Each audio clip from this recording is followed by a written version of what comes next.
예, 뭐 오늘 갑자기 이제 과방위원 간의 역사 인식에 대해서까지 이제 얘기를 하게 됐는데 어쨌든 독도는 우리 땅 그리고 김일성은 전범까지는 합의된 것으로 이렇게 네.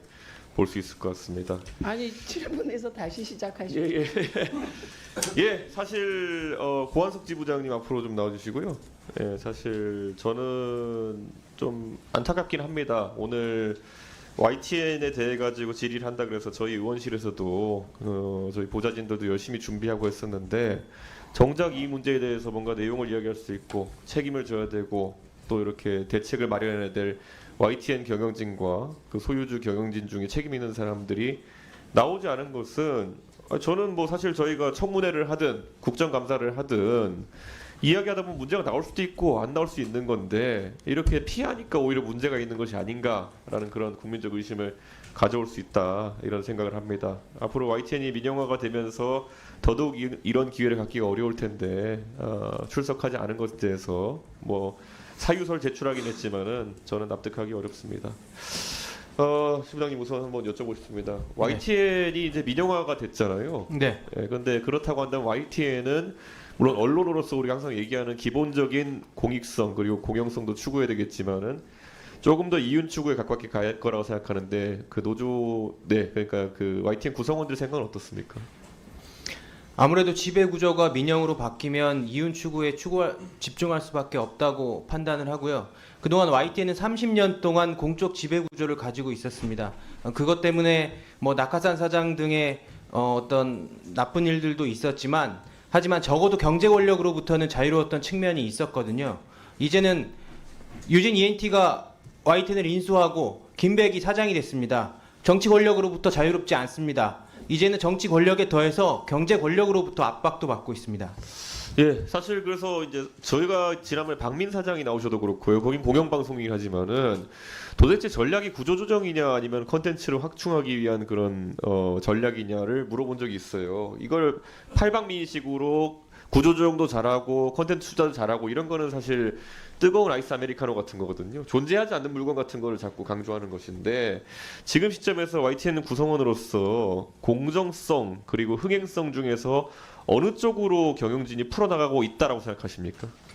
공정성, 흥행성 두 개 다 잡지 못하고 있다고 생각을 합니다.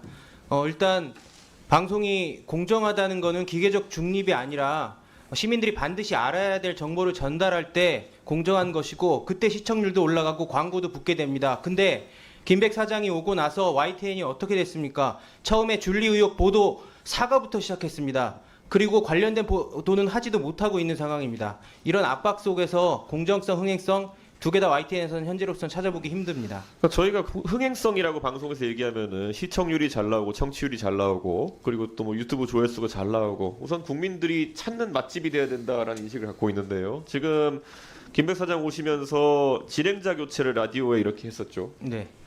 근데 지금 보면은 이게 공교롭게도 이번 정권 들어서 사장이 각각 왔던 KBS와 YTN에 고성국, 배승희 이런 널리 알려진 보수 계열 그리고 강성 보수 계열 유튜버들이 이제 라디오 진행자로 임명됐는데요. 네. 이런 부분에 대해서 정치적 압력을 의심하십니까? 정치적 압력 당연히 의심하고요. 일종의 블랙리스트가 있었다고 생각합니다. 배승희 씨가 앵커로 들어가게 된 박지훈의 뉴스킹 같은 경우는 청취율 1위 프로그램이었고요. 당시에 여기 계신 정동영 의원 인터뷰를 길게 했다는 이유로 강한 징계를 받았습니다. 그렇다는 얘기는 이 정권에서 반드시 없애야 될 뉴스 프로그램들이 있었고 그중 하나가 박지훈의 뉴스킹이었다고 생각을 합니다. 사실 저는 뭐 YTN에 또 보면 내부 진행자도 있었고 외부 진행자도 있었고 저도 패널로 나가보기도 했지만은 예전에 뭐 이동영 씨도 진행한 적 있고요. 이렇게 저는 흥행을 목표로 결국에는 이런 이름이 이미 알려진 그런 방송 진행자들을 초빙하는 경우가 있었다 생각하는데 근데 이건 좀 약간 궁금합니다. 아무리 좀 그런 사적인 영역에서 왔다 하더라도 저도 개인적으로는 예전에 한 시사 방송의 진행자로 일간 진행자로 어디서 제안이 들어온 적이 있습니다. 그런데 그때 조건을 받아드니까 저한테 타방송국 출연도 하지 말라 그리고 개인 유튜브도 하지 말라 반농담주로 술도 막지 마라 뭐 이런 얘기도 했었거든요. 그런데 네. YTN의 이런 진행자들 같은 경우에 외부에 와서도 그런 제약이 굉장히 덜한 것 같습니다. 이게 사실 뉴스 진행을 매일 일간으로 한다는 거는 굉장히 고도의 집중력과 그리고 준비를 요하는 사안일 텐데 이게 좀 내부 구성원에 비해서 차별 대우라고 볼 수 있는 거 아닙니까? 그래서 저희가 YTN이 민영화된 게 아니라 사형화됐다고 이야기를 하고 있습니다. YTN은 거의 사형화를 넘어서 사유화 수준에 들어가고 있습니다. 배승희 씨 같은 경우는 개인 유튜브를 하면서 민주당을 좌파라고 몰아세우기도 합니다. 지극히 편향적인 시각을 드러내는 사람이 현재 YTN 뉴스 보도 채널 전문 채널의 진행자로 일을 하고 있습니다. 그러니까 사실 뭐 여기 존경한 노정별 의원님부터 뭐 이정원 의원님, 이용기 의원님 다 언론 현직에 최근까지 계시던 분들이지만은 사실 회사에 소속된 입장 또는 아니면 회사에서 어떤 진행을 맡은 입장에서는 그 진행의 공정성을 의심받지 않기 위해서라도 외부 활동을 하지 않는 것이 언론계 관례다 이렇게 보는데 결국 그게 지켜지지 않았다는 것이죠. 그게 전혀 지켜지지 않았고요. 오히려 그러는 것이 지금 현재 김백 사장 체제의 목표라고 생각을 합니다. 윤석열 정권이 의도한 바이기도 하고요. 그러니까 민영화를 가지고 언론사가 언론의 지분을 획득했다. 이게 사실 언론이라는 것이 평소 영위하던 사업 영역보다 아주 높은 마진율을 가지고 있는 그런 사업도 아닐 텐데 그럼 언론사가 이런 주식을 취득하는 목적 중에 뭐가 있을 수 있다고 봅니까? 기업이 언론사를 소유하는 이유는 최근에 건설 기업들이 많은 지역 언론사들을 소유한 이유를 들여다보면 됩니다. 일종의 호위무사, 방패막 정도를 가지려고 하는 측면이 큰 것 같기도 하고요. 물론 유진그룹이 어떤 목적을 갖고 있는지는 제가 정확하게 여기서 말씀드리기는 어렵지만 과거 전례들을 보면 그렇다는 얘기입니다. 아까 이제 이해민 의원도 말씀하셨지만 어쨌든 전국 단위로 송출이 강제된 채널을 갖는다라는 그런 상징적인 의미도 있고 또 전국 단위로 송출되기 때문에 YTN의 뭐 거의 30년 가까이 된 취재 네트워크라는 것도 굉장히 중요한 기업의 정보 소스가 아닐까 이런 생각하는데 어떻게 보십니까? 물론 그렇습니다. 각 취재원들을 통한 정보들이 정보보고라는 이름으로 보도국장에게 올라가고 전반적으로 공유됩니다. 그러니까 저는 이런 부분에 있어서 앞으로 기업이 어떤 그 방송이나 언론을 소유했을 때 아까 말했던 공정성, 흥행성 이런 걸 통해 가지고 언론사를 진흥하는 것 그 자체보다 다른 목적이 의심되는 경영이 왜냐 이렇게 해서 라디오 청취율도 떨어지고 방송도 지금 시청률이 그렇게 기대된 것만 나오지 않는 상황 속에서 이렇게 가면 곤란하다 그런 취지의 질문드렸고요.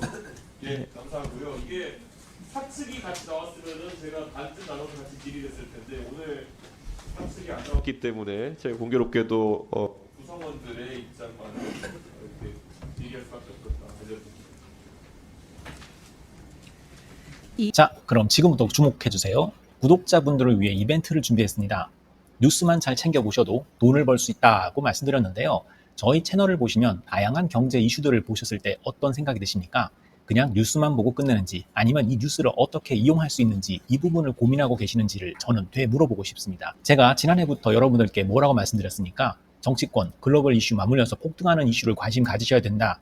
투자, 생각을 해보셔야 된다. 이렇게 말씀드렸습니다. 이런 썸네일 뉴스를 많이 보셨을 텐데요. 뉴스를 보셨을 때 부자들은 어떻게 생각한다고 했는지 기억나세요? 이슈를 투자 수단으로 어떻게 이용할 건지, 어떤 주식이 좋을지, 어디에 투자해야 돈이 자연스럽게 몰리는지 생각해야 된다고 말씀드렸죠. 그 이유가 뭐냐면 부자들이 이슈를 봤을 때는 이슈가 곧 돈으로 이어지고 그 이슈가 나에게 돈을 벌어준다는 경험적 확신이 있기 때문에 부자들은 항상 국내, 국외 이슈를 관심 있게 챙겨본다고 말씀드렸습니다. 이번에도 마찬가지입니다. 제가 지난번에 시청자분들과 함께하는 주식으로 수익 내기 이벤트를 진행했었는데요. 당연히 100% 무료로 진행을 했고 여기 보시면 아시겠지만 제가 지난번에도 저한테 구독이라는 문자를 보내주신 모든 시청자분들께 이렇게 자신 있게 추천드렸습니다. 이번에도 2,000분 이상 알아가셨는데 한 달 동안 어떻게 됐을까요? 네, 말씀드린 대로 특정 시기 폭발적으로 오르면서 2배 가까이 큰 수익이 나와줬습니다. 구독자분들도 보고 계실 텐데 다시 한번 축하드립니다. 이번에도 마찬가지입니다. 가장 큰 이슈가 될 국내, 국외 이슈, 특히나 글로벌 이슈이기 때문에 우리가 어떻게 생각해야 할지, 돈이 벌릴지 생각해야 됩니다. 제가 이번에 뭘 보내드린다고요? 지난번과 같은 방식으로 구독이라고 문자를 보내주시면 앞으로 대장주 역할을 할 급등 종목을 시청자분들에게 종목명과 사고 파는 시점을 모두 알려드리겠습니다. 그래서 여러분이 주식으로 돈 버는 방식을 연습해 보시라는 겁니다. 저희 채널을 구독해 주시는 분은 문자로 구독이라고 보내주시면 무료 추천 종목과 종목 분석 리포트를 공유받으며 우량주, 급등주 종목을 매도, 매수 시점을 정확히 잡아드리겠습니다. 시간은 심야 시간도 가능하며 언제든 문자로 남겨주시기 바랍니다. 종목은 10명의 전문가가 합의한 단 하나의 최종 종목이 나갑니다. 처음 받아보시는 분은 발송드린 종목을 바로 매수하시기보단 어떤 종목인지, 종목의 수익률은 어떤지 일주일 지켜보시고 매수하시기 바랍니다. 이 모든 이벤트는 무료이며 문자 한 번에 작은 변화가 기회로 변해 큰 수익으로 이어질 수 있는 놀라운 과정을 저희가 함께 하겠습니다. 그래서 지금 이 영상을 보시는 시청자분들 중에 나도 이번 종목이 좀 궁금하다 하시는 분들은요.